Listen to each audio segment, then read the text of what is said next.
Guys welcome to my new vlog. और अब सुबह बज रहे 7 तो मैं अभी उठा हूँ, फिर नहाऊंगा, फिर स्कूल जाऊंगा।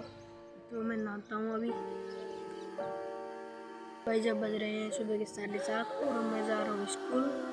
तो मैं स्कूल जाऊंगा, चलो बाय। तो मैं स्कूल से आ गया हूँ और मैंने रोटी खा ली है और अब जा रहा हूँ मैं घूमने। गाइस हमारा जाना कैंसिल हो चुका है, तो अब मैं घर पर ही रहूँगा।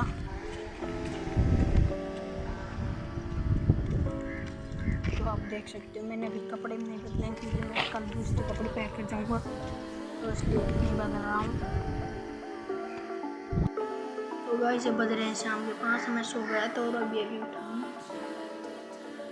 ऐसे भी बज गए हैं शाम के 6:10, तो मैं अभी घूमने के लिए आया हूँ और ठंडा मौसम हो रहा है, तो मैं भी फ्रेश करूँगा।